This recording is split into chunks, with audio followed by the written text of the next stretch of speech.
तो फिल्म की कहानी असम से शुरू होती है, जहां एक पंडित जी अपनी बेटी के साथ छोटी नाव पे होते हैं। ये दोनों एक टेंपल की ओर जा रहे थे, जहां आज एक बड़ा सा उत्सव था और जर्नी के दौरान पंडित जी की बेटी का हाथ थोड़ा कट जाता है, जिससे उसका खून पानी में मिल जाता है। पंडित जी यहाँ बाघ के बारे में बताते हैं, जो कि बहुत खतरनाक डीमन है और 100 साल पहले गांव के कई स्वामी जी लोग मिलकर इस बाघ को कैद किए थे। अब इस जर्नी के दौरान पंडित जी का चप्पू फंस के टूट जाता है और अगले ही क्षण हम उनकी बेटी को कच्चा मछली खाते पाते हैं। दरअसल बाघ को इसी जगह पानी में कैद किया गया था, जो कि पंडित जी की बेटी का खून और एग्जैक्ट प्लेस पे चप्पू लगने से आजाद हो गया था। ये बाघ पंडित जी की बेटी को मार चुका था, देन उसका रूप भी ले चुका था। पंडित जी ये बात तुरंत समझ जाते हैं और उसी क्षण पीछे टेंपल में देवी अम्मन की पूजा होती है। इस पूजा के वक्त बाघ वीक होता है और इसी का फायदा उठा के पंडित जी बाघ की आत्मा को एक लोटे में कैद कर लेते हैं। अब अगर कोई बाघ की आत्मा को कैद कर ले तो बाघ उसकी हमेशा बात मानने पे विवश हो जाता है। तो ऐसे में पंडित जी बाघ से कहते हैं कि क्योंकि तुमने मेरी बेटी को मारा है, आज से तुम हमेशा के लिए मेरी बेटी बन के ही रहोगे,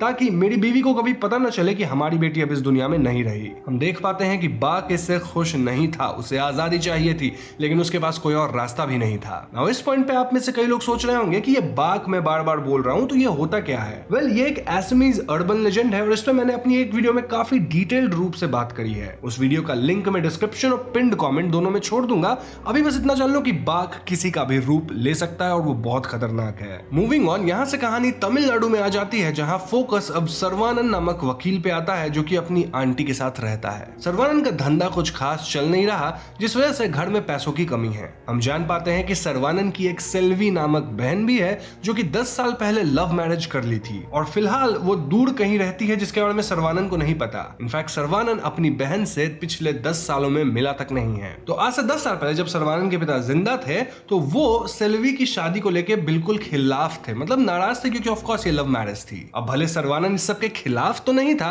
स्टिल वो अपनी बहन सेल्वी को कोई खास मदद भी नहीं किया था और इसी बात का अब उसे पछतावा हो रहा है। और इसके ठीक बाद हम सेल्वी को भी देख पाते हैं, जो कि अपने पति के साथ एक छोटे गांव में खुशी खुशी रह रही है और सेल्वी के 2 प्यारे बच्चे भी हैं। बड़ी बेटी का नाम शक्ति है और छोटे बेटे का नाम सर्वानंद जूनियर है। जी हाँ, सेल्वी अपने बेटे का नाम अपने भाई के नाम पे ही रखी है। अब यहाँ मैं जूनियर जोड़ दे रहा हूँ ताकि आपको कंफ्यूजन ना हो कि मैं कब सर्वानंद को और कब इस बच्चे को रेफर कर रहा हूँ। खैर, तो एक दिन सेल्वी का पति सुबह जॉगिंग करने निकलता है, जब जंगल में वो धुएं की गिरफ्त में आता है। फिर अचानक एक हाथ उस पर हमला करके उसे मार डालती है और अगले ही क्षण हम देखते हैं कि कोई तो सेल्वी के पति का रूप ले लिया था, क्योंकि इस सेल्वी के पति की लाश तो वहीं जमीन पे पड़ी थी। नाउ ये काम ऑफ कोर्स हम समझ रहे हैं कि बाघ का था और बाघ, जो कि फिलहाल सेल्वी के पति का रूप लिया हुआ था, वो घर जाके सेल्वी से बच्चों के बारे में पूछने लगता है। सेल्वी को यहाँ थोड़ा सा अपने पति पे शक होता है और इसके बाद वाले सीन में हमें सीधा ये दिखाया जाता है कि सेल्वी कुएं में फांसी लगा के लटकी हुई है एंड देन सेल्वी के पति का कोई अता पता नहीं है। इनफैक्ट वहां हम शक्ति को भी देख पाते हैं, जो कि सर में चोट लगने के कारण कुएं के पास ही बेहोश है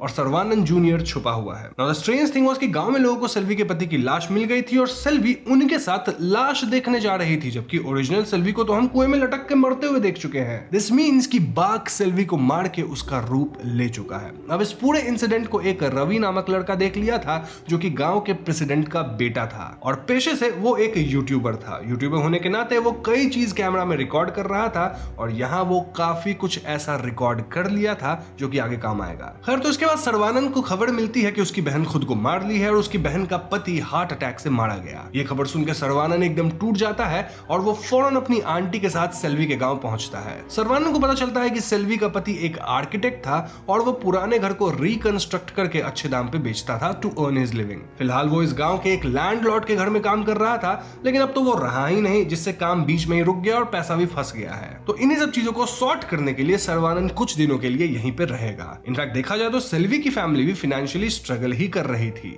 अब सेल्वी के बच्चों की बात की जाए तो शक्ति के सर पे चोट लगने के कारण वो कोमा में है और सर्वानंद जूनियर एकदम ठीक है। शक्ति का ख्याल रखने डॉक्टर माया भी इसी घर पे ही रह रही है और माया लैंडलॉर्ड की बेटी है। माया चाहती है कि इस घर को एक हॉस्पिटल में तब्दील किया जाए, क्योंकि गांव में मेडिकल की अच्छी सुविधा उपलब्ध नहीं है। अब यहाँ कहानी में 2 और लोग हैं, जो कि एक मिस्त्री है और एक कारपेंटर है और इनका काम पूरे फिल्म में सिर्फ कॉमिक रिलीफ देने का है। तो हाँ, इनके सब प्लॉट्स को मैं उतना डिस्कस नहीं करूंगा। खैर, बातचीत के दौरान सर्वानंद जान पाता है कि 2 दिन बाद इस गांव में मारियम्मा देवी की पूजा है और ये एक बहुत बड़ा फेस्टिवल है, जो कि 10 साल में सिर्फ एक बार मनाया जाता है। अब क्योंकि इस फेस्टिवल के दौरान लाखों लोग इस छोटे से गांव में आते हैं, तो गांव का पुलिस वाला सेल्वी के केस को इग्नोर कर रहा था, क्योंकि उसे फेस्टिवल की सिक्योरिटी पे ध्यान देना था। पुलिस वाला बिना छानबीन किए कह रहा था कि ये तो खुद को मारने वाला केस है, तो इस पे क्या ही छानबीन किया जाए। अब यहाँ सर्वानंद का मानना था कि उसकी बहन खुद को मार ही नहीं सकती, क्योंकि वो पास्ट में सर्वानंद से प्रॉमिस की थी कि वो कभी ऐसा कुछ गलत कदम नहीं उठाएगी, यानी कोई तो उसकी बहन को मारा है। और ऐसे में सर्वानंद खुद ही छानबीन शुरू करता है। वहीं घर में कुछ असाधारण गतिविधियां शुरू होती है, स्पेशली विद सर्वानंद जूनियर। उसे कई जगह किसी की आत्मा दिख रही थी जो कि उसके साथ खेलना चाह रही थी। इन गतिविधियों को आंटी जी भी नोटिस करती हैं। इनफैक्ट डॉक्टर माया भी कुछ अजीब चीजें नोटिस कर रही थी। दूसरी तरफ सर्वानंद की मुलाकात रवि से होती है और रवि सर्वानंद को काफी बातें बताता है। वो क्लियरली कहता है कि वो अपनी आंखों से सेल्वी को मरने के बाद दोबारा गांव वालों के साथ भी देखा था। इतना ही नहीं, वो सेल्वी के हस्बैंड से भी उनकी मौत से पहले मिला था और हर जगह वो एक अजीब से स्वामी जी को भी देखा था। ये सब सुनकर सर्वानंद रवि का कैमरा चेक करता है और रिकॉर्डिंग में वो एक स्वामी जी को वाकई में देख पाता है जो कि सेल्वी के हस्बैंड पे नजर रखे था। अब पैरेलल में हम इन्हीं स्वामी जी को सर्वानंद के घर पे पहुंचते देखते हैं, लेकिन एक अनजान शक्ति स्वामी जी को एंट्री नहीं लेने देती है by closing doors and Windows. ये सारी असाधारण गतिविधियां डॉक्टर माया और घर के बाकी मेंबर्स भी फील कर पा रहे थे। वहीं दूसरी तरफ एक दूसरी असाधारण शक्ति रवि के कार पे हमला करती है, जिसमें रवि और सर्वानंद थे। सर्वानंद एक परछाई और मूविंग ऑब्जेक्ट को चेज करते हुए जंगल में जाता है। वहीं कार के अंदर रवि को सेल्वी दिखती है जो उस पे हमला करके उसे मार देती है। अब जब सर्वानंद जंगल से वापस आता है तो उसे ना तो रवि दिखता है, ना ही रवि का कार। हालांकि अगले दिन सर्वानंद को जंगल में रवि की थार एक्सीडेंट करी हुई मिलती है और वहीं पास में रवि की लाश थी। ऐसे में रवि पुलिस को बुलाता है और रवि का कहना था कि ये सब काम उस स्वामी जी का है, क्योंकि वही हर जगह पे मौजूद होता है। इनफैक्ट रवि के कैमरे को चेक करने पे सब पाते हैं कि रवि के मौत के बाद भी कैमरा रिकॉर्ड कर ही रहा था और स्वामी जी इसमें क्लियरली दिखे थे। तभी सर्वानंद देखता है कि जब ये लोग पुलिस से बात कर रहे थे तो दूर से स्वामी जी अब भी इन पे नजर रख रहे थे और ऐसे में रवि और पुलिस वाले स्वामी जी को चेज करते हैं। अब स्वामी जी तो भाग निकलते हैं, लेकिन इन्हें उनका केव मिल जाता है जहां का माहौल ऐसा था मानो किसी तरह का रिचुअल करा गया हो। इनफैक्ट वहां सेल्वी के पति और रवि की फोटो भी थी, प्रूविंग कि स्वामी जी इन कत्लों से जुड़े हैं। इसके अलावा वहां शक्ति की भी फोटो थी। जी हाँ, सेल्वी की जो बेटी शक्ति है उसकी। इनफैक्ट स्वामी जी वहीं एक ऊंचे पेड़ पे छुपे हुए थे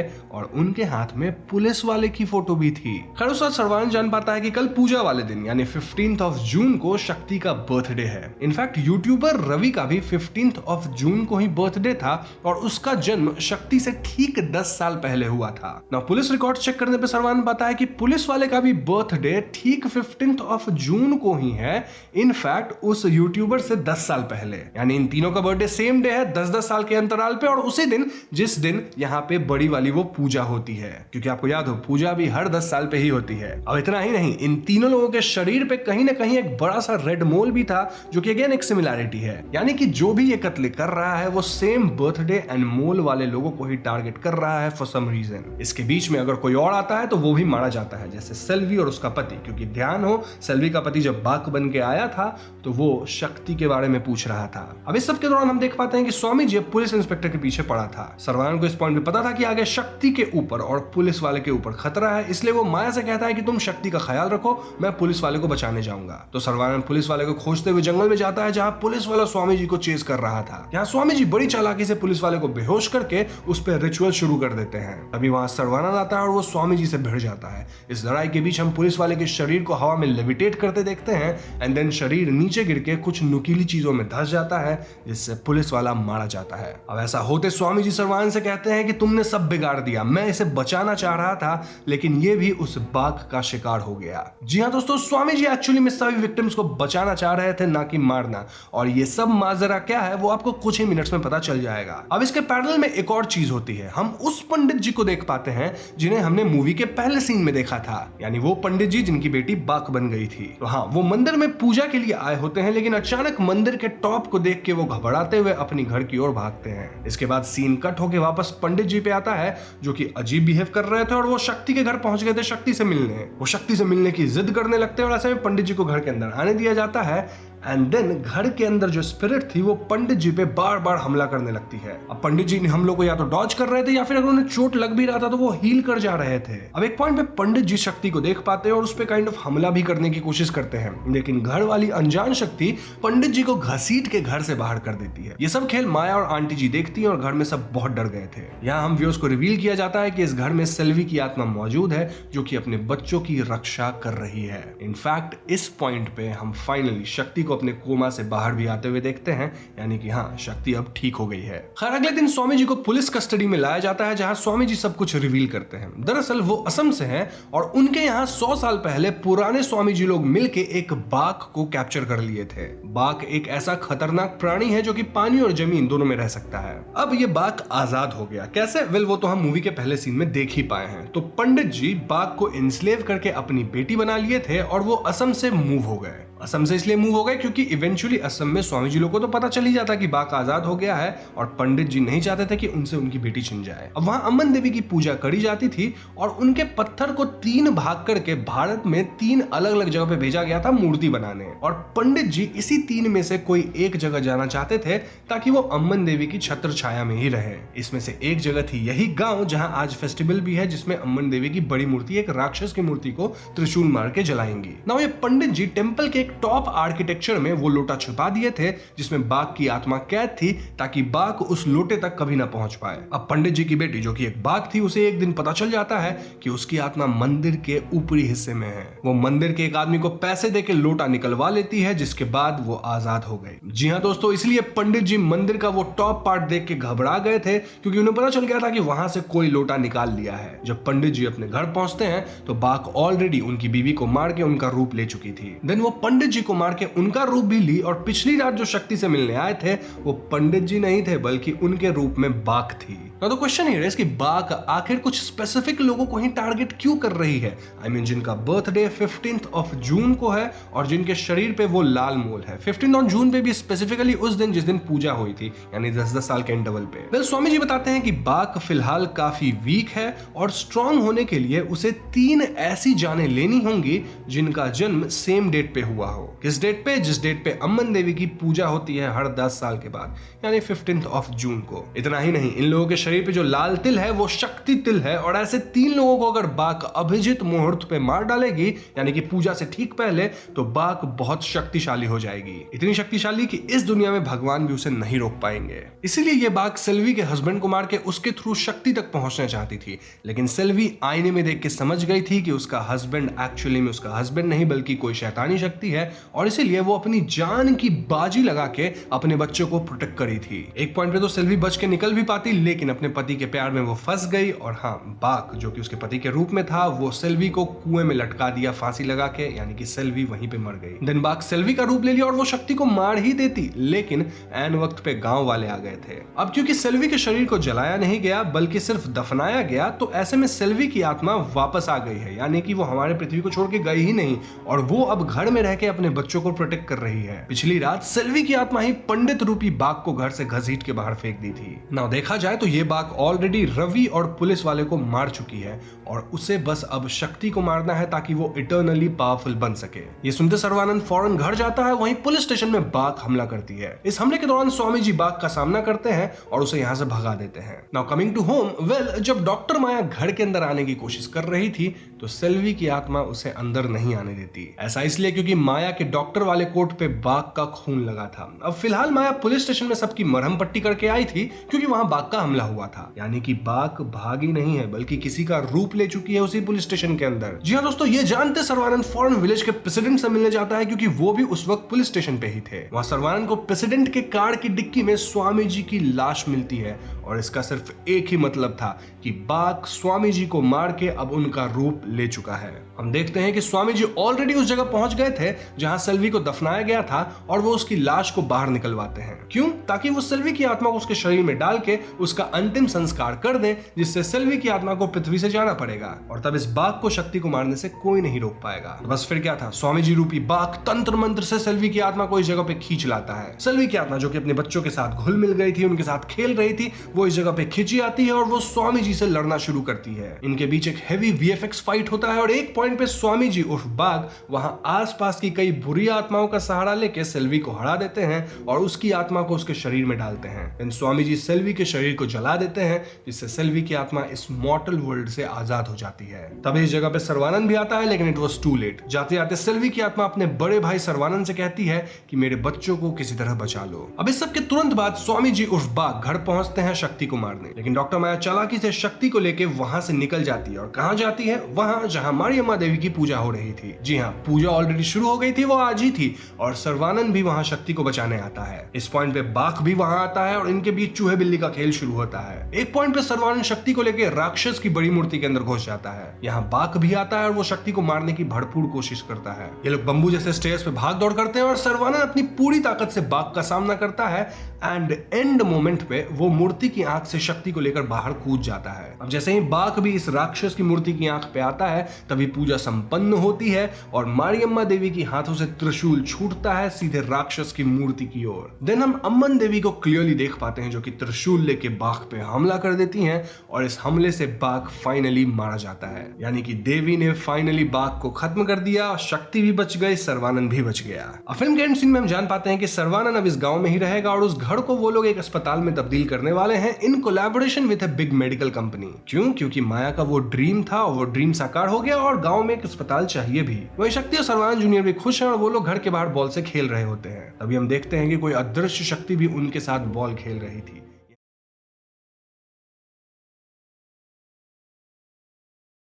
तो फिल्म के शुरुआत में एक कोट आता है, which is full of tears and full of dread is that day that wakes the dead, calling all with solemn blast to be just for all their past। दोस्तों ये कोट मेडिएवल लैटिन हिम डियस इरेस से है, जो the day of रात को एक्सप्लेन करता है। इसका अर्थ है कि वो दिन बहुत दर्द और डर से भरा होगा, जिस दिन सब मुर्दे उठ खड़े होंगे। एक गंभीर आवाज या ट्रम्पेट उन सबको बुलाएगी ताकि उनका पूरा पास्ट जज किया जा सके। नाउ ये कोट डियस इरे से लिया गया है, जिसपे हम खुल के आगे बात करेंगे। फॉर नाउ हमें बताया जाता है कि फिल्म की कहानी ट्रू इवेंट से इंस्पायर्ड है। अब पहले सीन में हम मधुसूदन नामक बंदे से मिलते हैं, जो कि एक कॉन्ट्रैक्टर है। मधु के सामने एक चाय की कप गिरती है, जिससे मधुसूदन के एक्सप्रेशंस बदल जाते हैं। ऐसा लगता है मानो मधुसूदन को एहसास हो रहा है कि कुछ बुरा होने वाला है। देन अचानक उसे कहीं से कॉल आता है और हम मधु के एक्सप्रेशन गंभीर होते देखते हैं। मधु तुरंत अपने घर के आस पड़ोस में जाता है, जहां भीड़ इकट्ठा थी। हम देख पाते हैं कि पुलिस वाले एक कुएं से किसी औरत की लाश निकाल रहे थे और आसपास सभी लोग एकदम शॉक में थे।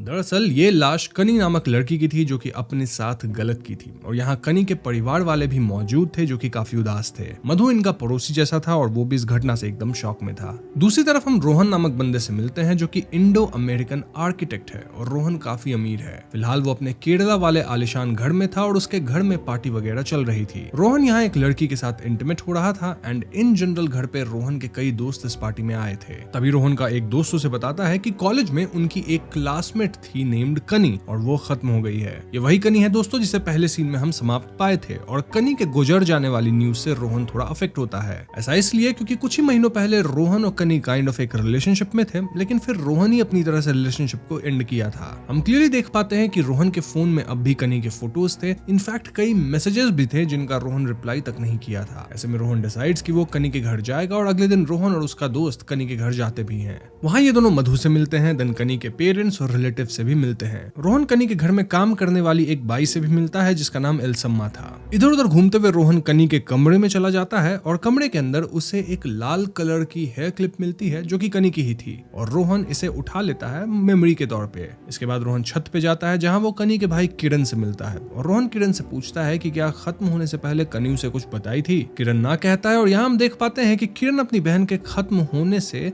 थोड़ा शॉक में था और वो अब तक इस शॉक को प्रोसेस नहीं कर पा रहा था। इस वजह से काइंड ऑफ वो डिनायल में था।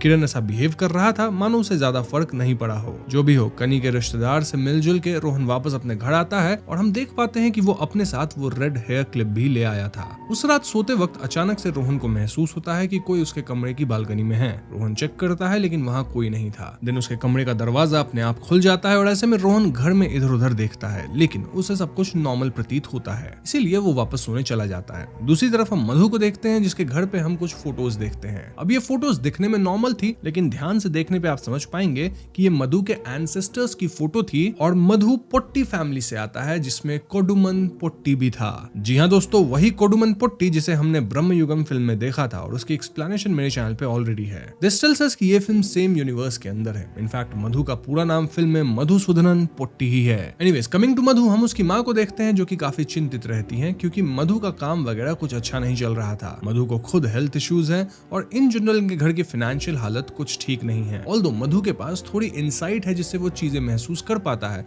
आई मीन जब कनी के खत्म होने की भी खबर आई थी तो मधु को पहले ही महसूस हो गया था कि कुछ तो बुरा होने वाला है या फिर कुछ बुरी खबर आने वाली है। खैर हम कनी के परिवार को भी देख पाते हैं जहाँ कनी की माँ बस रोती रहती हैं, उसके पिता भी चिंतित रहते हैं, वहीं किरण अब भी डिनायल में ही है। आगे हम देखते हैं कि इनके पास के घर वाले कुएं को मेटल डोर से बंद कर दिया जाता है। दूसरी तरफ रोहन वापस अपनी एंजॉयमेंट वाली लाइफ जीना शुरू करता है, लेकिन एक रात सोते वक्त उसे महसूस होता है कि कोई उसके सर पे हाथ फेरा है। रोहन तुरंत उठ जाता है और एक बार फिर वो अपने कमरे का दरवाजा खुला पाता है। इतना काफी नहीं था तो रोहन जब अपने बिस्तर पे देखता है तो एक स्पॉट थोड़ा धसा हुआ था। आई मीन ऐसा लग रहा था मानो कोई उस स्पॉट पे बैठा हो, लेकिन कोई दिख तो नहीं रहा था। इस सब से रोहन डर जाता है और वो पूरी रात सो नहीं पाता। इनफैक्ट वो हॉल में जाके बैठा रहता है। अगली सुबह उसे एक डरावनी विजन भी आती है जहाँ उसे कनी का भूतिया चेहरा दिखता है। रोहन के मन में एक बात आ जाती है कि कहीं कनी ही तो उसे हॉन्ट नहीं कर रही, क्योंकि रोहन कनी को इग्नोर किया था। इनफैक्ट कल जो उसे फील हुआ था कि कोई उसके बाल पे हाथ फेर रहा है, वेल कनी ठीक उसी तरह से रोहन के बालों में हाथ फेरा करती थी। रोहन काफी डर गया था और वो अमेरिका जाने की भी सोचता है। इनफैक्ट उसे यूएस जाना ही था क्योंकि उसके पेरेंट्स वहीं थे, बट फॉर सम रीजन वो टिकट्स बुक नहीं करता। अब अगली रात रोहन के साथ फिर से अजीब चीजें होती है, लाइक एक फूड आइटम के डब्बे का ढक्कन अपने आप खुल जाना, देन फिर से कोई उसकी बालों के साथ छेड़खानी करता है। इतना काफी नहीं था तो एक अदृश्य शक्ति रोहन को धक्का देके उसे जमीन पे घसीटने लग जाती है। देन रोहन चोक होने लगता है और ये आकृति रोहन के हाथ पे काट भी लेती है। आई मीन हम क्लियरली रोहन के हाथ में दांत के निशान बनते देखते हैं। रोहन सीढ़ियों पे भागने की कोशिश करता है, लेकिन ये आकृति उसे सीढ़ियों पे घसीट देती है जिससे रोहन चोट खा के बेहोश हो जाता है। जब रोहन को होश आता है तो वो अपने घर में गार्ड और मेड को पाता है जो कि रोहन को जगा रहे थे। रोहन के चेहरे पे चोट के क्लियर निशान थे और ऐसे में गार्ड रोहन के पिता को कॉल कर चुका था। इस बात पे रोहन गार्ड पे भड़क जाता है, सेइंग कि वो उसके पिता को क्यों कॉल कर दिया। थोड़ी ही देर बाद रोहन को अपने डैड की कॉल आती है जो कि रोहन से काम को लेकर सवाल करने लगते हैं, लाइक क्या वो साइट को विजिट किया, क्या वो अपने आर्किटेक्ट वाले डिजाइन भेजा एंड ऑल दैट। हम सब जानते हैं कि रोहन काम वगैरह तो कुछ खास कर नहीं रहा था, बस पार्टीज में बिजी रहता था। और ऐसे में रोहन के पिता उसे चेतावनी देते हैं कि वो बिना कोई लफड़ा किए काम खत्म करे और वापस आए। खैर इसके बाद हम रोहन को फोन में अपनी और कनी की कुछ वीडियोस देखते हुए पाते हैं जिसमें कनी उसके बालों से फिडल कर रही थी।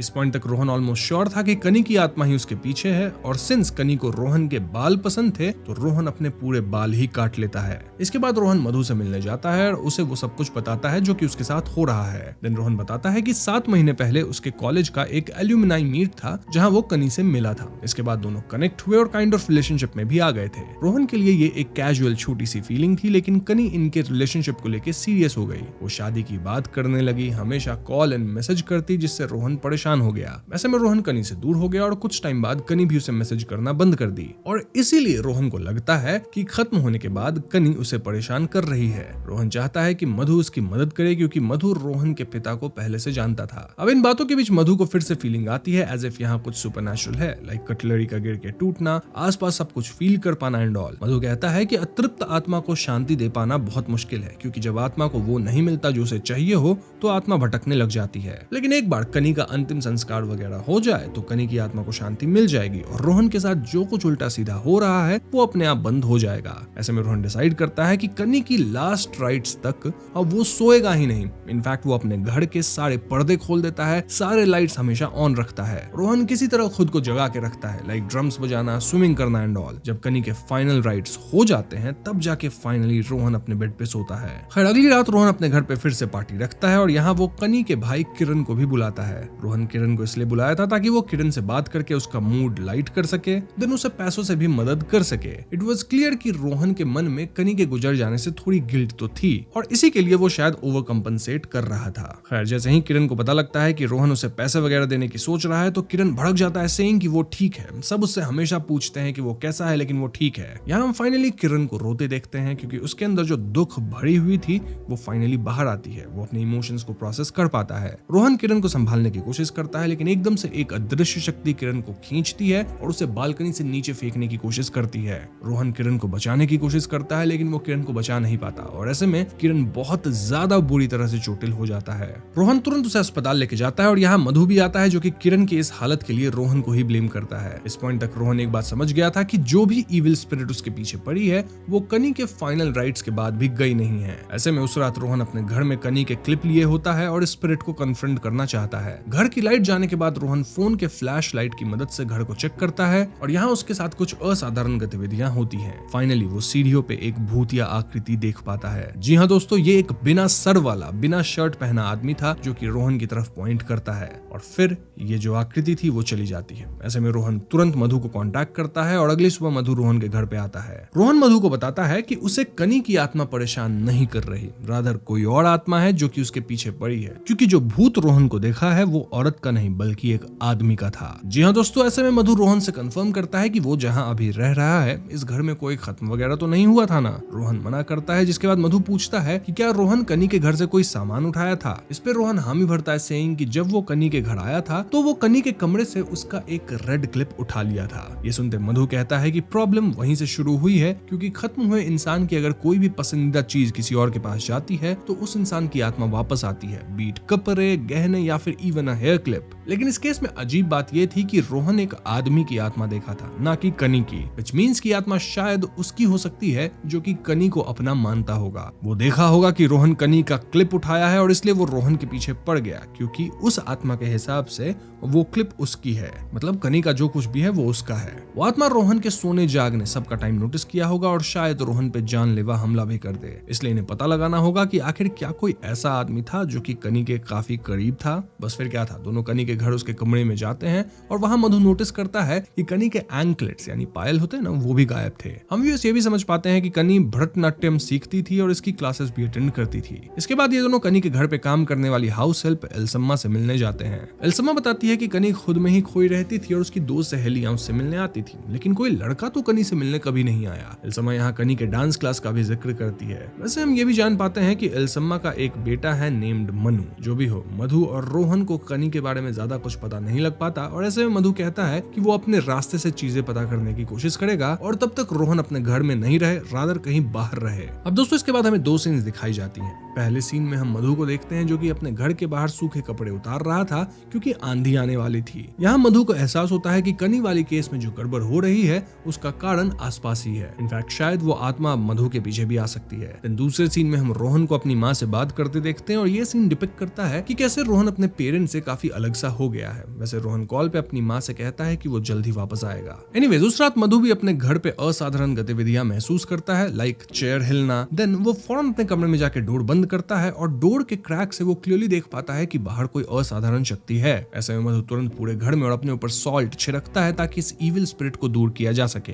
ये शायद वर्क भी किया क्योंकि आगे कुछ असाधारण गतिविधियां नहीं होती। अब अगले दिन मधु और रोहन को कनी के फैमिली से उसके डांस क्लास का लोकेशन मिलता है। ये दोनों वहां जाते हैं और कनी की एक फ्रेंड से बात करते हैं। फ्रेंड बताती है कि कनी कुछ समय से डांस क्लास आना बंद कर दी थी, लेकिन कुछ महीने पहले जब वो क्लासेस आई थी तब एक दिन घर जाते वक्त बारिश होने लगी। बारिश से बचने के लिए दोनों एक बिल्डिंग के नीचे खड़ी हुई और वहीं दूसरी साइड एक फोटो स्टूडियो था जहां से एक आदमी कनी को घूर रहा था। उस दिन के बाद वो आदमी कनी को स्टॉक करने लगा और कनी की ये फ्रेंड उससे कही थी कि चलो पुलिस को ये सब बता देते हैं, लेकिन कनी पुलिस वगैरह के लफड़े में नहीं पड़ना चाहती थी। अब वो आदमी अक्सर उसी फोटो स्टूडियो में दिखता था तो उसकी इन्फॉर्मेशन फोटो स्टूडियो से ही मिल सकती है। कनी की फ्रेंड ये तक बता देती है कि दिखने में वो आदमी कैसा था, आई मीन पतला दुबला था, उसके बाल कम थे एंड अदर फिजिकल फीचर्स। ऐसे में मधु और रोहन फोटो स्टूडियो जाते हैं और वहां इस आदमी के बारे में पूछताछ करते हैं। स्टूडियो वाला बताता है कि वो उस आदमी को जानता है और उसका नेम है फिलिप सेबेस्टियन। स्टूडियो वाला इन्हें फिलिप का नंबर देता है, सेइंग कि फिलिप यहाँ कुछ समय तक काम किया था और वो फिलिप को अपने पिता के कहने पे ही काम पे रख लिया था। फिलिप हमेशा कुछ डॉक्यूमेंट्स प्रिंट करता रहता था एंड देन वो कुछ समय से काम पे आना बंद कर दिया।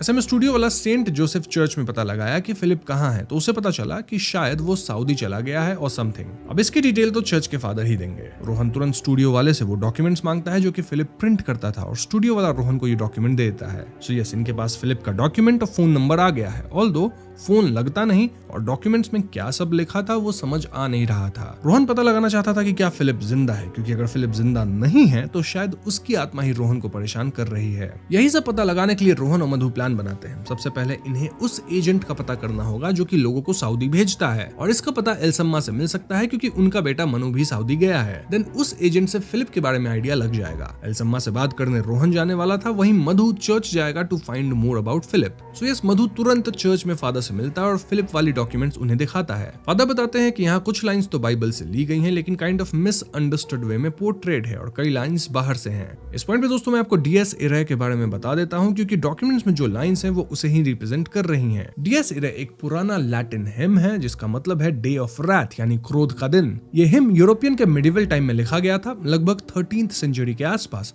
और ये क्रिश्चियन ट्रेडिशन के हिसाब से उस दिन को डिस्क्राइब करता है जब दुनिया का अंत होगा और सब लोग अपने कर्म के हिसाब से न्याय का सामना करेंगे। इस दिन को जजमेंट डे या डे ऑफ जजमेंट कहा जाता है। डीएस इरे के शब्दों में वो महान और भयानक दिन दिखाया गया है जहां सभी मरे हुए लोग अपनी कब्रों से उठ खड़े होंगे, एक ट्रम्पेट की जोर से आवाज उन्हें बुलाएगी और सब पे भगवान का फैसला होगा, किसी को स्वर्ग मिलेगा और किसी को नरक। इस हिम का टोन बहुत सीरियस और इमोशनल है, जिसमें लोगों का डर, उनका पश्चाताप और दया भरी प्रार्थना दोनों मिलाकर एक ड्रामेटिक तस्वीर बनाते हैं। डीएस इरे का इफेक्ट सिर्फ धार्मिक गीतों तक सीमित नहीं है, बल्कि इसका असर वेस्टर्न कल्चर, म्यूजिक और सिनेमा तक है। कई क्लासिकल कंपोजर्स जैसे मोजार्ट, वर्दी और बर्लियोज ने अपनी रिक्विएम कंपोजिशंस में डीएस इरे के ट्यून और थीम को यूज किया है, जिससे उनके म्यूजिक में जजमेंट डे का एक भयानक और डिवाइन फीलिंग आती है। मॉडर्न मूवीज और शोज में भी जब कभी मौत, डेस्टिनी या पनिशमेंट का ग्रैंड मोमेंट दिखाना होता है, तब इस हिम के मोटिव्स सुनाई देते हैं। सो यस, ऐसी चीजें ही फिलिप के डॉक्यूमेंट में थी, including the notes for rhyme, depicting कि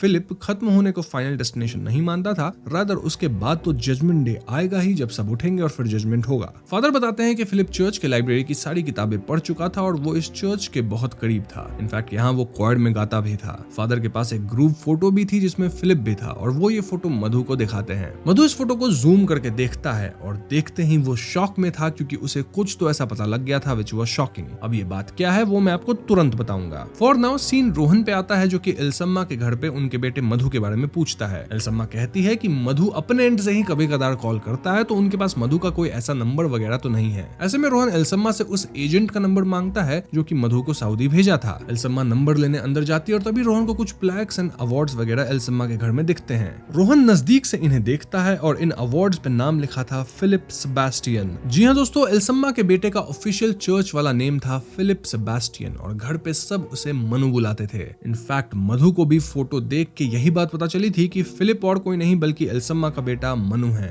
एनीवेज, रोहन एल्सम्मा के घर के अंदर जाता है और वो एक कमरे में पहुंचता है। इस कमरे में उसे बिस्तर पे मनु और फिलिप की सड़ी गली हुई लाश दिखती है। जी हाँ दोस्तों, एल्सम्मा का बेटा समाप्त हो चुका है और एल्सम्मा अपने बेटे की लाश को घर में ही रखती है। वो सबसे कहती है कि उनका बेटा सऊदी में है, लेकिन असल में तो उनके बेटे की लाश घर में ही थी और लाश के पैर में कनी के एंकलेट्स भी थे। कमरे में कुछ कैंसर रिलेटेड डॉक्यूमेंट्स थे और वो सारे पेजेस थे जो कि मनु और फिलिप प्रिंट किया करता था, यानी डीएस इरे वाली लिखी हुई बातें। अब इससे पहले रोहन कुछ रिएक्ट कर पाता, एल्सम्मा पीछे से उसके सर पे हमला करके उसे बेहोश कर देती है। दूसरी तरफ मधु रोहन को फिलिप का सच बताने के लिए कॉल लगा रहा था, लेकिन रोहन फोन तो पिक ही नहीं कर रहा था। क्यों? क्योंकि ऑफ कोर्स रोहन बेहोश है। अब जब रोहन को होश आता है तो एल्सम्मा उसे अपने बेटे मनु फिलिप सेबास्टियन की कहानी बताती है। दरअसल फिलिप को कनी बहुत पसंद थी और वो हमेशा कनी को देखा करता था। फिलिप कनी की फोटोज निकालता, उसे देखता, लेकिन वो कभी भी कनी को जाके अपने प्यार का इजहार नहीं किया। क्यों? क्योंकि फिलिप को रेस्पिरेशन वगैरह से रिलेटेड कैंसर था, जिससे फिलिप कमजोर हो रहा था। इनफैक्ट वो कभी भी खत्म हो सकता था। फिलिप कनी के हर चीज से ऑब्सेस था, चाहे बात कनी के चिलंका यानी घुंघरू की हो या फिर उसकी कोई भी छोटी से छोटी सामान। एल्सम्मा अपने बेटे को इस तरह तड़पता नहीं देख पाती, क्योंकि बीमारी के कारण फिलिप ज्यादा टाइम घर में ही रहता। ऐसे में जब फिलिप बीमारी से खत्म हो गया तब एल्सम्मा अपने बेटे की आत्मा को पृथ्वी पे ही रोकने के लिए एक प्लान बनाई। वो कनी के छोटे मोटे सामान चुराती, लाइक उसके गहने, चूड़ी, इवन बस टिकट या कोई भी छोटा सामान, देन उसे फिलिप के लाश वाले कमरे में रख देती।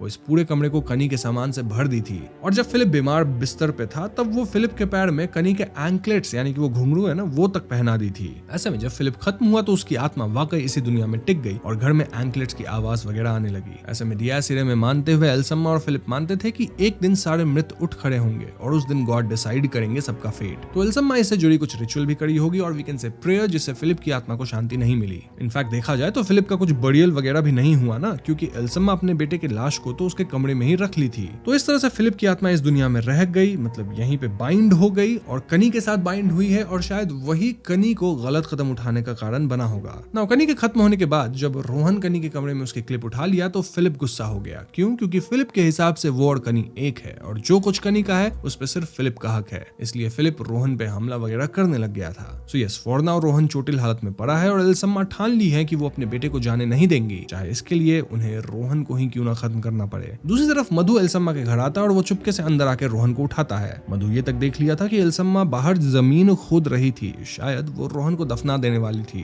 रोहन और मधु सोचते हैं कि इन एंकलेट की वजह से ही फिलिप की आत्मा अब तक इस दुनिया में है, तो अगर उसके पैर से एंकलेट निकाल दी जाए तो चीजें कंट्रोल में आ जाएंगी। अब ये एंकलेट पैर में बुरी तरह फंसा हुआ था और इसलिए इसे निकाल पाना नामुमकिन था। तो रोहन डिसाइड करता है कि वो फिलिप के पैर ही काट के अलग कर देगा। रोहन चाकू लाने जाता है लेकिन एल्सम्मा उस पर कुल्हाड़ी से हमला कर देती है। वहीं मधु के साथ फिलिप के कमरे में असाधारण गतिविधियां शुरू होती है। मधु किसी तरह बचने की कोशिश कर रहा था, वहीं एल्सम्मा रोहन को काफी पीट देती है। ऑल्दो अंत में समहाउ रोहन एल्सम्मा पे हमला करके उन्हें गिरा देता है। इसके बाद रोहन फिलिप के कमरे में आता है जहां फिलिप मधु पे हमला करके उसे खत्म कर रहा था। रोहन फौरन चाकू से फिलिप के एंकलेट वाले दोनों पैर को अलग करता है, देन पैर को आग में फेंक देता है। एल्सम्मा ये सब देखकर रोती है और हम क्लियरली देख पाते हैं कि आग से ये आत्मा या शक्ति निकलती है जो कि घर के छत को फोड़ के निकल गई, मतलब शांति मिल गई। अब इससे पूरे घर में आग लग जाती है और रोहन किसी तरह मधु को बचा के घर से बाहर निकालता है। हम देख पाते हैं कि फिलिप का भी पूरा कमरा जलता है जिसमें कनी का सामान और DS एराय वाले नोट्स भी जलती हैं। रोहन यहाँ एल्सम्मा को भी आग से बचा के बाहर निकालता है एंड दिस सीन डिपिक्ट्स कि एल्सम्मा भी फाइनली अपने बेटे के गुजर जाने वाली बात को एक्सेप्ट कर ली है। यहीं पे सीन कट होता है। अब अगले सीन में मधु को सेम कंस्ट्रक्शन साइट पे काम करते देखते हैं जहां उससे मिलने एक आदमी आता है। इस आदमी का नाम जॉर्ज था जो कि बताता है कि वो एक घर रेंट पे दिया था जिसमें काफी समय तक एक औरत और उनका बेटा रहता था, बट देन उनके जाने के बाद वो घर को लॉक कर दिया है और उस घर में कुछ हॉन्टिंग्स हैं और इसी सिलसिले में जॉर्ज को मधु की हेल्प चाहिए थी। दिस सीन डिपिक्ट्स कि लोग अब जानने लग गए हैं कि मधु लोगों की ऐसी केसेस में हेल्प करता है और मधु को भी लाइफ में एक पर्पस मिल गया है टू हेल्प अदर्स। वहीं रोहन भी मधु से मिलने आता है और उन्हें बताता है कि वो कल अमेरिका जाने वाला है। रही बात किरण की, तो वो भी काफी अच्छा हील कर रहा है एंड ठीक हो रहा है। अब जाने से पहले वाली रात रोहन अपने घर के कमरे में होता है। उसे फिर ऐसा महसूस होता है मानो कोई उसके बेड पे बैठा हुआ है। इनफैक्ट बेड पे कनी की रेड हेयर क्लिप भी पड़ी हुई थी। रोहन उस जगह पे चादर फेंकता है और ये चादर वाकई ऐसी शेप लेती है मानो अंदर कोई है। रोहन जैसे ही चादर हटाता है हम एक लड़की की आवाज सुन पाते हैं और रोहन इसे देख के शॉक में था।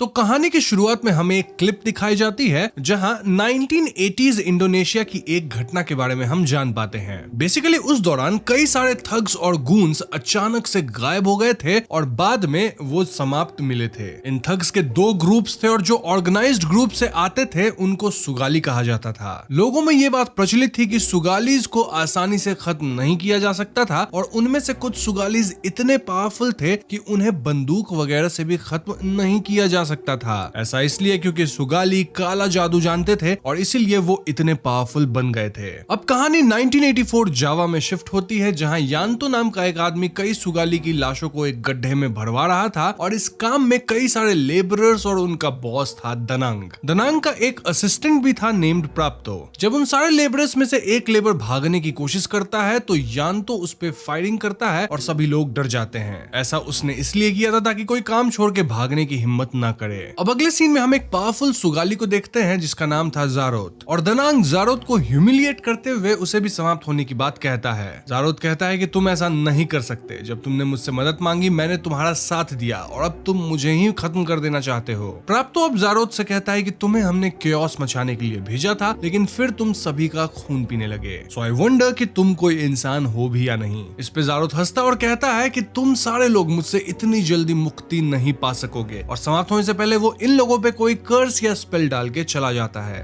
वो कहता है कि जब तक इस मिट्टी में मेरे खून के निशान रहेंगे और मेरी शरीर इस गांव की जमीन में रहेगी तब तक मैं वापस आता रहूंगा। इसके जवाब में दनांग कहता है कि तुम्हें सिर्फ तुम्हारा ही खून या जनरेशन मार सकती है ना, तो उसका इलाज भी मेरे पास है। और फिर दनांग यान्तो से कह के जारोत को समाप्त करवाता है। हम समझ पाते हैं कि जारोत एक बहुत पावरफुल सुगाली था जिसे ब्लैक मैजिक आता था और दनांग ने उसे समाप्त करवा दिया था। साथ ही उस रात काम करने वाले लेबरर्स को भी दनांग ने समाप्त किया था। अब कहानी 1994 में आती है जहां जिया नाम की एक लड़की अपने बॉयफ्रेंड डिका के साथ अपने गांव के घर वापस जा रही थी। हम समझ पाते हैं कि उसकी माँ की मृत्यु हो गई थी और वो पहली बार अपने माँ के घर जा रही थी। बेसिकली जिया यहाँ खुद को एक नाजायज कहकर संबोधित करती है और शायद इसी वजह से वो अपने ग्रैंडफादर से काफी दूर जकार्ता में रहती थी। लेकिन क्योंकि उसकी माँ हाल ही में समाप्त हुई थी तो वो एक बार अपने ग्रैंडफादर के घर आना चाहती थी फॉर हर फ्यूनरल सेरेमनी। जिया यहाँ अपने फादर का भी थोड़ा बहुत जिक्र करती है and and the question here was कि क्या वो एक बुरे आदमी थे। खैर दिका को ये सही नहीं लग रहा था कि जिया अपने गांव जाए, बट स्टिल वो जिया के खातिर उसके साथ माजिनांग आया था। अब जैसे ही जिया और दिका फ्यूनरल में पहुंचते हैं तो आसमान में काले बादल छाने लगते हैं और बहुत सारे क्रोज ऊपर मंडराने लगते हैं। हम समझ पाते हैं कि जिया की जो माँ थी वो एक्चुअली में दनांग की बेटी थी। इनफैक्ट इस फ्यूनरल के अंदर दनांग और प्राप्तो भी थे।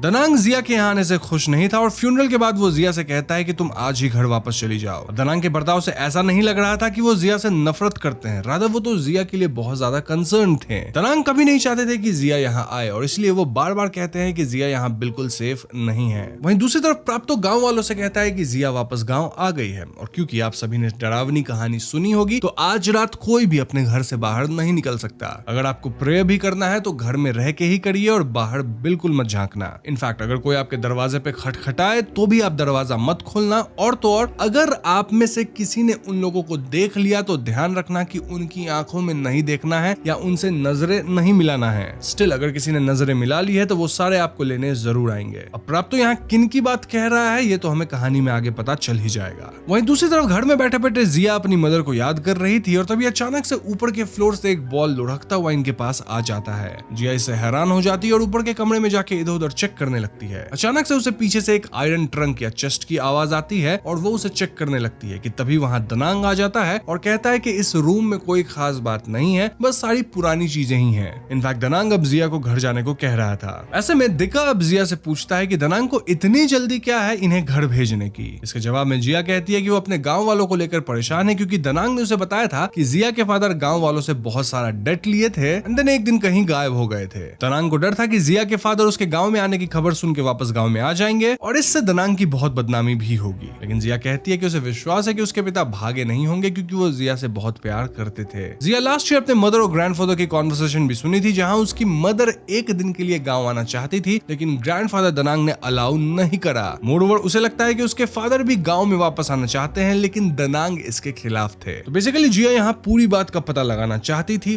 तभी वो यहाँ रुकना चाहती थी। खैर उसी रात मेहनांग में काफी तेज हवा चलने लगती है और हम देख पाते हैं कि जिस कार में जिया और दिया जकार्ता जाने वाले हैं उसका टायर पंचर हो गया है। दनांग अब परेशान होकर अपने राइफल को लोड करता है और वो दिका से कहता है कि तुम मेरे साथ आओ, तब तक जिया घर पे ही रहेगी। दनांग अब दिका को एक सुनसान सड़क की तरफ जाकर हेल्प लेने को कहता है और दिका भी उनकी बात मानता है। वहीं टाउन में दो पुलिस वाले बुध और जॉन पहरा दे रहे होते हैं और अगले सीन में हम देखते हैं कि जिया ने अब अपने पुराने दोस्त मिली को कॉल लगाया था और वो उससे दूर जाने के लिए माफी भी मांगती है। मिली गांव में अपनी माँ के साथ रहती थी और वो जिया से बात कर काफी खुश हो जाती है। अब सीन अगेन शिफ्ट होकर दिका पे फोकस करता है जो जिया की डायरी पढ़ रहा था और तभी अचानक से तूफान आने जैसा माहौल बन जाता है। दिका को अपने पैरों के नीचे काले बादल जैसा कुछ चीजें दिखाई देती है और तभी क्रीपी सा एक सॉन्ग बजने लगता है और दिका को एक शव यात्रा दिखाई देता है जहाँ कुछ काले भूतिया आकृति के लोगों ने एक जनाजे को उठाया हुआ था और अंधेरे में उनकी आंखें चमक रही थी। वही सेम दृश्य बुध और जॉन को भी दिखता है और तो और मिली की मदर भी अब उस जनाजे को देखकर बिल्कुल डर गई थी। हम समझ पाते हैं कि इनको पॉल बियरर या क्रोमोलियो कहा जाता है जिससे पूरा गांव डरता था। उनमें से एक पॉल बियरर बुध को डराता है और मिली की मदर भी अब घर के अंदर आकर मिली को कपबोर्ड में छिपा देती है। इनफैक्ट फोन के दूसरे साइड से जिया भी इस अफरा तफरी को सुन पाती है। सो बेसिकली पॉइंट ये था कि जैसे ही कोई इन पॉल बियरर को देख लेता है उनके साथ असाधारण गतिविधियां होना शुरू हो जाती है। इनफैक्ट देखा जाए तो मिली के घर पे भी लाइट चली गई थी। उसकी माँ उसे छुपाकर खुद भी बेड के नीचे छुपने को जाती है लेकिन अनफॉर्चुनेटली वो बच नहीं पाती और क्रोमोलियो आकर उन्हें समाप्त करता है। इनफैक्ट ये सब मिली भी देख पा रही थी और वो अपने आंखों के सामने अपनी माँ को खत्म होते हुए देखती है। तो हाँ, ये कहानी बिल्कुल सच थी कि क्रोमोलियो या पॉल बियरर को देखने के बाद लोगों का समाप्त होना तय है। वहीं दूसरी ओर दिका जिया से मिलने जाता है और जिया को गांव छोड़ के जाने को कहता है क्योंकि ऑब्वियसली उसने ये डरावने लोगों को देखा था। लेकिन जिया उस पर भरोसा नहीं करती और एक फ्लैशबैक में हमें पता चलता है कि जिया ही वो इंसान थी जिसने कार के टायर को पंचर करा था। क्यों? ताकि वो कुछ दिन यहाँ गांव में रुक सके।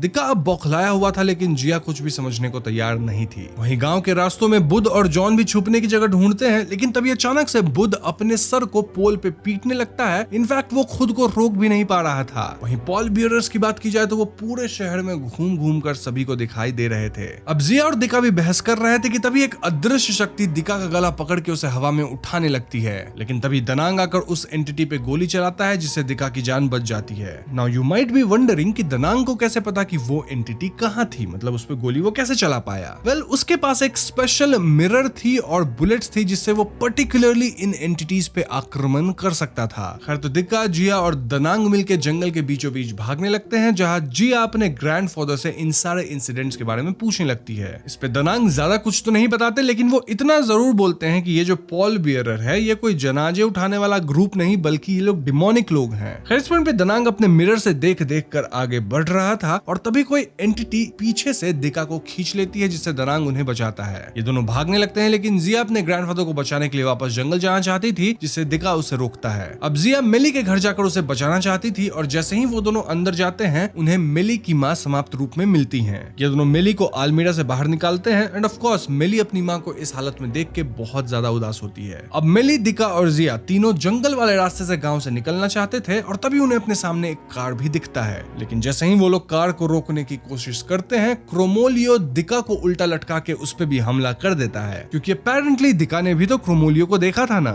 इस पॉइंट पे जिया भी अब क्रोमोलियो को देख लेती है और दोनों लड़कियां दिक्का को बचाने की कोशिश करती हैं, लेकिन दिक्का बच नहीं पाता। ऑल्दो जाते जाते वो जिया से अपने प्यार का इजहार जरूर करता है। दिक्का को ऐसा देखकर जिया बिल्कुल टूट जाती है। वहीं अगले सीन में हम दनांग को प्राप्तो के घर आते हुए देखते हैं, जहां प्राप्तो कुछ सॉल्ट बुलेट्स बना रहा था। दनांग उसे अपने साथ चलने को कहता है, लेकिन प्राप्तो कहता है कि मैं अपनी वाइफ को अकेला छोड़ के घर से बाहर नहीं जा सकता। इसके जवाब में दनांग कहता है कि ठीक है, तुम नहीं जा सकते तो कोई बात नहीं, अपना लॉकेट मुझे दे दो। तो हाँ, प्राप्तो अपना लॉकेट एंड देन ढेर सारे बुलेट्स दनांग को दे देता है। दनांग के वहां से जाते ही प्राप्तो की वाइफ उसे कोसती है, सेइंग कि तुमने अपना लॉकेट उसे दे दिया है और अब हम सब मारे जाएंगे। प्राप्तो कहता है कि ऐसा कुछ नहीं होगा और फिर उसी वक्त दरवाजे पर वापस दनांग आता है और जब प्राप्तो दरवाजा खोलता है तो बाहर कोई नहीं होता, लेकिन वो एंटिटी अब घर के अंदर आ गई थी और वो प्राप्तो के वाइफ पे हमला कर देती है। प्राप्तो अपनी वाइफ को बचाने के लिए राइफल से शूट भी करने जाता है, लेकिन वो रियलाइज करता है कि उसके पास जितनी भी गोलियां या बुलेट्स थी वो उसने तो दनांग को दे दी थी। अब वो भागकर अंदर वाले रूम में जाता है और अपने गन को लोड करता है, लेकिन तब तक बहुत देर हो चुकी थी। बेसिकली सारे क्रोमोलियो प्राप्तो पे हमला करके उसे भी समाप्त कर देते हैं। वहीं दूसरी तरफ यांतो नाम का आदमी, जिसे हमने पहले सीन में देखा था, वो जिया को अपने घर में बंदी बना के रखा था।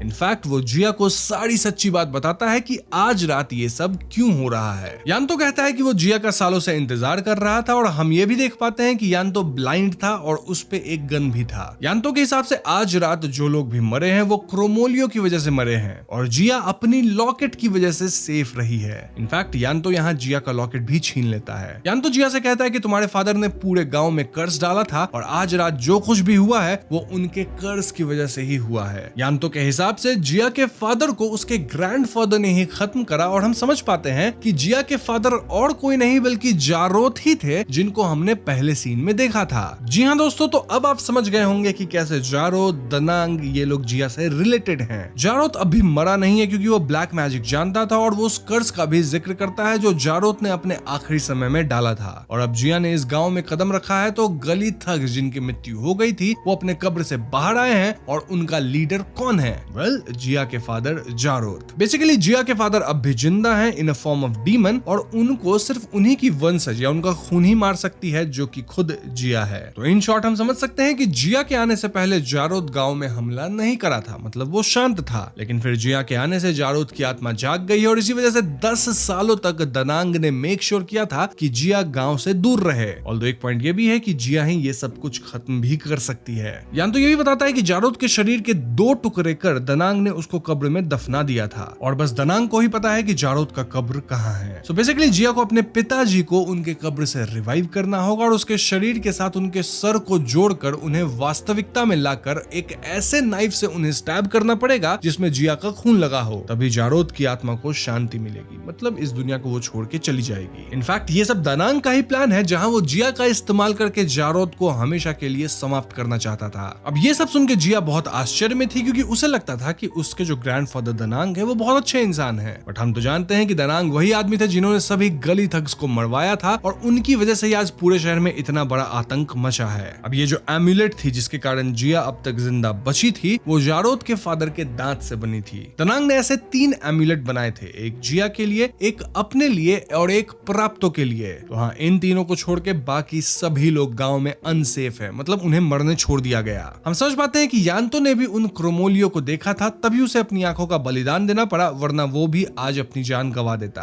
और इसी वजह से यांतो दनांग से नफरत करता था। अब आप यहाँ पूछ सकते हैं कि आखिर यांतो चाहता क्या है? वेल, यांतो चाहता था कि आज की रात दनांग और प्राप्तो को उनकी सजा मिल जाए, इसलिए वो जिया को कैद में करके रखा था। इनफैक्ट वो जिया को खत्म भी करना चाहता था ताकि वो या कोई और जारोथ और क्रोमोलियो को ना रोक सके। यान्तो के हिसाब से पूरा गांव ही गलत आदमियों से भरा है जिन्होंने इतने सारे थग्स को या तो समाप्त करवाया या फिर वो लोग चुप रहे जब ये सब कांड हो रहा था, और इसलिए यान्तो चाहता है कि क्रोमोलियो गांव वालों को खत्म कर दे। तो इस पॉइंट पे यान्तो जिया को समाप्त करने ही वाला था कि तभी जिया उसे किक कर देती है, और क्योंकि यान्तो अंधा था उसे जिया को ढूंढने में वक्त लग जाता है। उतने देर में दनांग भी वहां आ जाता है और यान्तो को ओवरपावर कर देता है। दोनों के बीच हाथापाई होने लगती है, जिस बीच दनांग यान्तो को काफी मारता है और फिर वो अपनी पोती जिया को आजाद करता है। ये दोनों लोग इस झोपड़ी से निकल जाते हैं, ऑल्दो अब मेली भी अब छुप कर ये सब देख रही थी और वो इन दोनों के पीछे चलने लगती है। नाउ जंगल के रास्ते में जिया दनांग पे बहुत गुस्सा करती है और दनांग जिया के पाम में एक कट लगा देता है, जिसकी मदद से वो जारोथ की आत्मा को शांत करता एज ही हैड प्लान्ड। जिया उसे बहुत भला बुरा सुनाती है। इनफैक्ट वो कह रही थी कि मैं अपने पिता को स्टैब नहीं कर सकती, वो जैसे भी थे मेरे लिए एक बहुत अच्छे पिता थे, तो मैं उनका बुरा नहीं कर सकती।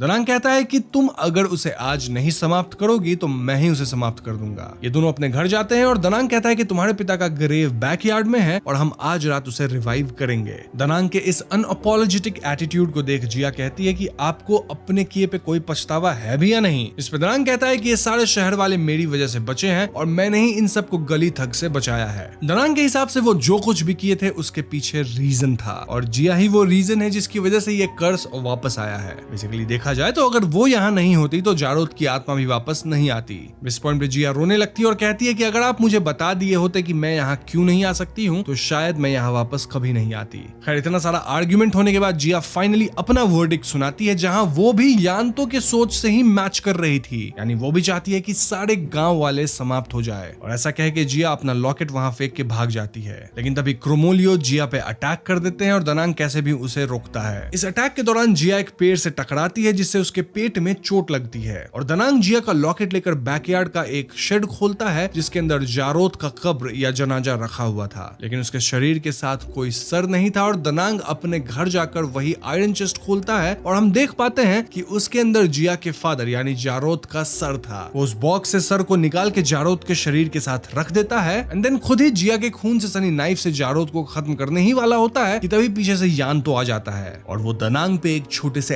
एक्स से हमला कर देता है। दनांग इस हमले से चोटिल हो जाता है लेकिन वो उठकर यान्तो का सामना करता है। वहीं दूसरी ओर सेम वक्त पे क्रोमोलियो जिया के सामने आ जाते हैं और जैसे ही जिया उस कब्र के ऊपर का कपड़ा उठाती है तो अंदर उसे अपनी ही लाश दिखती है और वहीं जारोथ की आत्मा आकर उसका गला पकड़ लेती है। वो अपने पिता से रिक्वेस्ट करती है कि वो उसकी बेटी जिया है जिससे वो बहुत प्यार करते थे, और इस पॉइंट पे जारोथ की आत्मा को अब पुरानी बातें याद आने लगती है। जिया अपने पिता से ये भी कहती है कि आपको पूरा हक है मुझे समाप्त करने का, लेकिन तभी जारोथ की आत्मा वहां से गायब होकर अपने शरीर में प्रवेश करती है। तो बेसिकली सीन ये था कि यान्तो और दनांग आपस में हाथापाई कर रहे थे और तभी जारोथ की आत्मा भी जाग उठती है। यान्तो यहाँ जारोथ से माफी मांगता है लेकिन जारोथ यान्तो के शरीर से उसका खून पीकर ज्यादा ताकतवर बन जाता है। तो इस पॉइंट पे दनांग और जारोथ एक दूसरे को कन्फ्रंट करते हैं, जहां दनांग कहता है कि मेरी बेटी इडा तुमसे नफरत करती थी और वो अपने जीवन के आखिरी पलों में तुम्हारे बच्चे को जन्म देने के लिए भी पछताती है। इन केस आप कंफ्यूज हो रहे हैं तो इडा और कोई नहीं बल्कि जिया की माँ हुई। इस पे जारोथ कहता है कि तुम झूठ बोल रहे हो क्योंकि तुमने अपने स्वार्थ के लिए मुझे समाप्त करवाया, और इस पे दनांग का कहना था कि ये बस एक ऑर्डर था जिसे मैंने सिंपली फॉलो करा। इस पॉइंट पे जिया भी लड़खड़ाते हुए बैकयार्ड वाले शेड में आ जाती है और देखती है कि जारोथ उसके दादाजी को चोट पहुंचाने वाला है। जिया अपने फादर को देख के इमोशनल हो जाती है और उनसे गले लग जाती है। वो अपने फादर को ये खूनी खेल बंद करने को कहती है क्योंकि अब ऑलमोस्ट सभी को उनकी गलतियों की सजा मिल चुकी थी। वो अपने दादाजी को भी बख्श देने की भीख मांगती है लेकिन जारोथ अब रेज में था और वो प्यार से नहीं मानता।